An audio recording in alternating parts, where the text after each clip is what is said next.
Oleksandr Usyk has dropped the WBO belt. Fabio Wardley is now WBO World Champion, and Joseph Parker has made the biggest mistake of his whole career.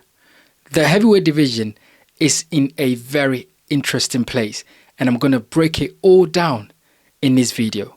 So I'm looking at this article on a Ring Magazine website, and it says Oleksandr Usyk relinquishes title. Fabio Wardley now full world champion. Now, of course, this is the news that just dropped a few hours ago.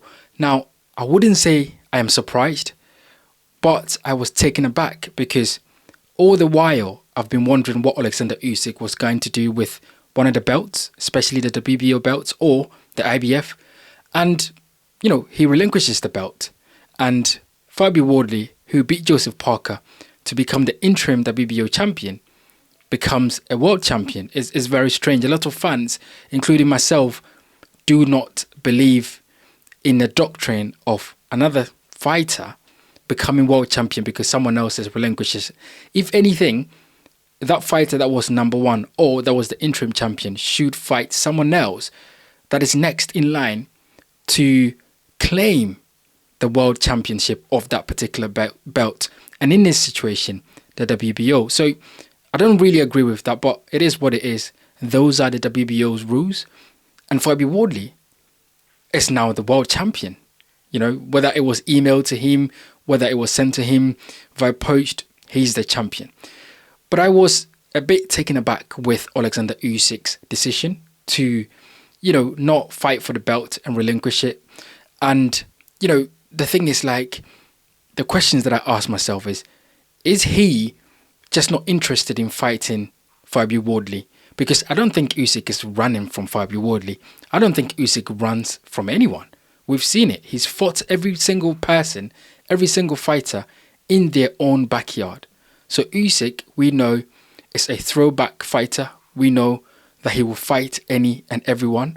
And he gets a lot of respect from boxing fans.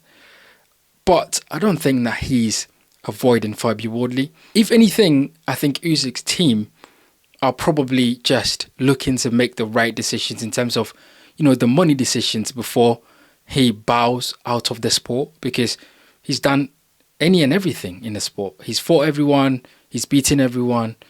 Nobody can say that Usyk needs to fight this or that person. He's done it all. So I think this decision could be one of two things, or could be all of two things. Number one, he's just not interested in fighting Fabio Wardley because maybe the money in that fight wouldn't be good enough for him to sail off into the sunset.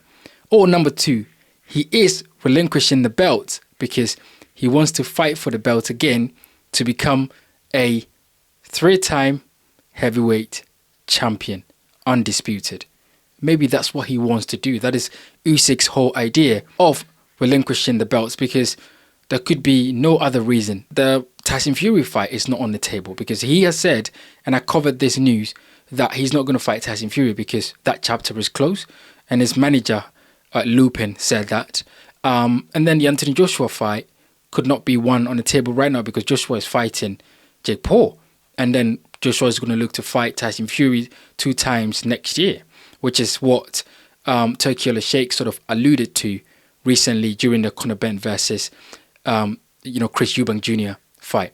So what is Usyk going to do, and what is Usyk's reasoning behind relinquishing this belt? Guys, get in the comment section. Let me know what you think about it. Let me know your opinion.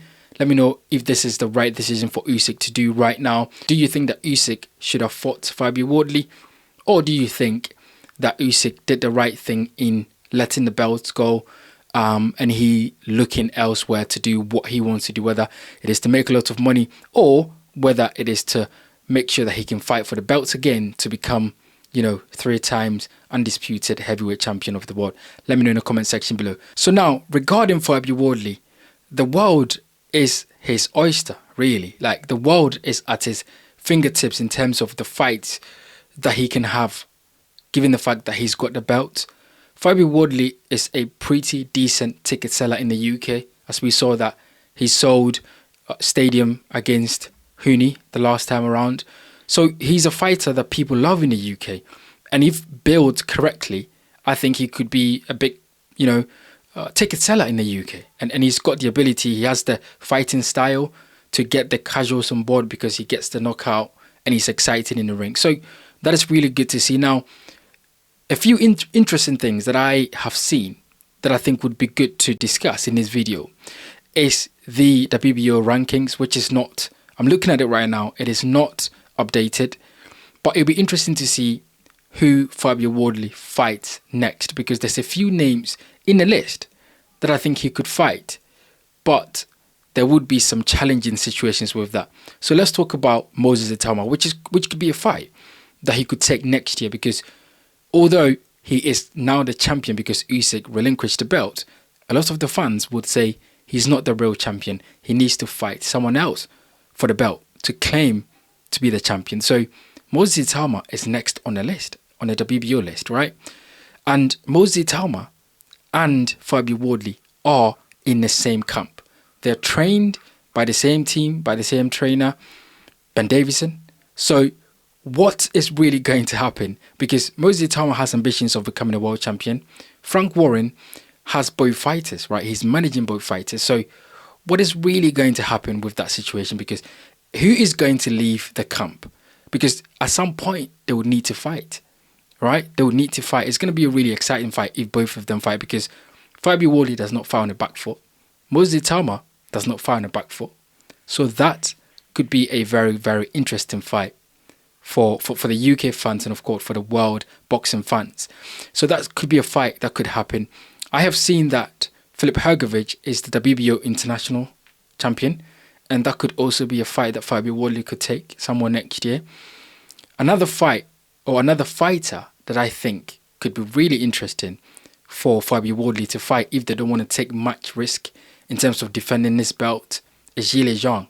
As we all know, Zhilei Zhang is a very good fighter, an incredible southpaw, punches really hard.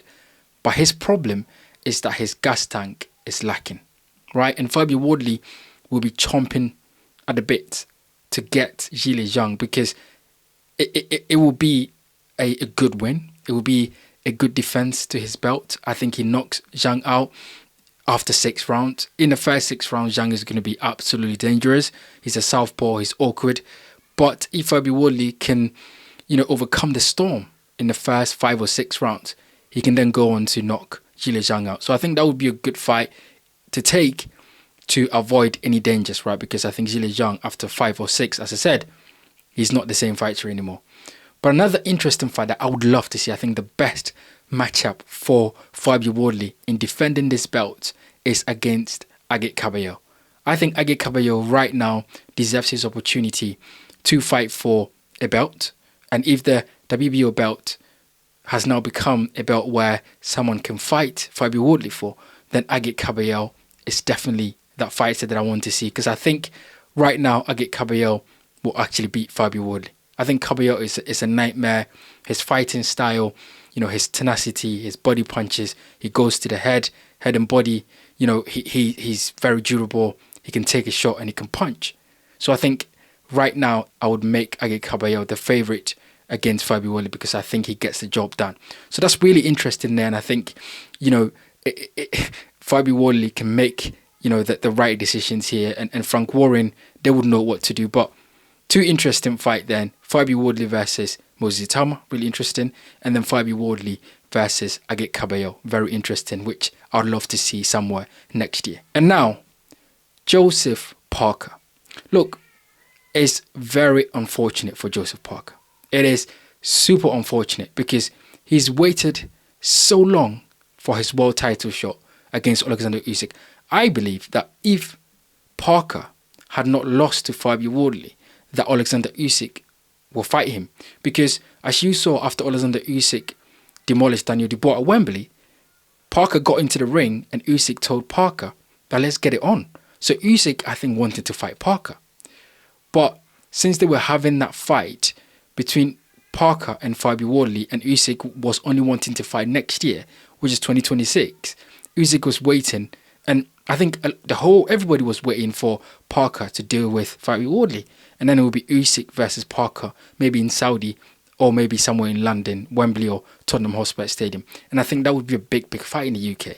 However, it's not going to happen because Joseph Parker decided to take a Fabio Wardley fight, which was a dangerous decision. And I said it in a lot of videos that I made leading up to the fight, that this is a very dangerous fight. Although I picked Parker to win, I knew that Fabio Wardley is a danger man. He's got the punch, he can take a shot, he's ferocious, he's mean, and he can turn your lights out at every moment in a fight.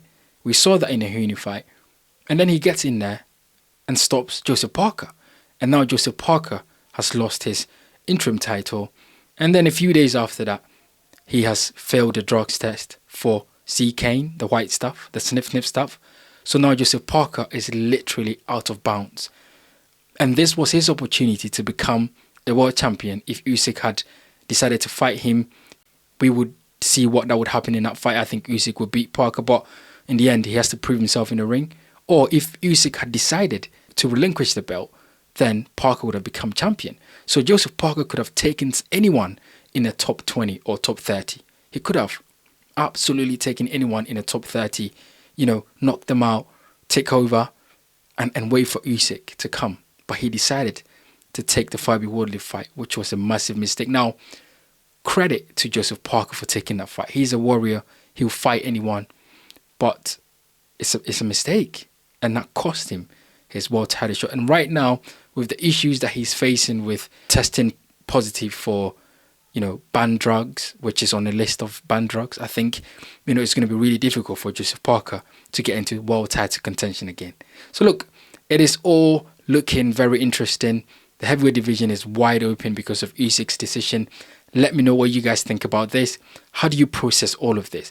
What do you think about Usyk dropping the belt? Is it right for him to do? What do you think is Usyk's plan? Fabio Wardley now becomes world champion. What do you think he should do? Where should he go? Who should he fight next? What are the decisions that he needs to make to stay world champion? Can he stay world champion? Can he defend the belt for a lot longer? Let me know in the comment section.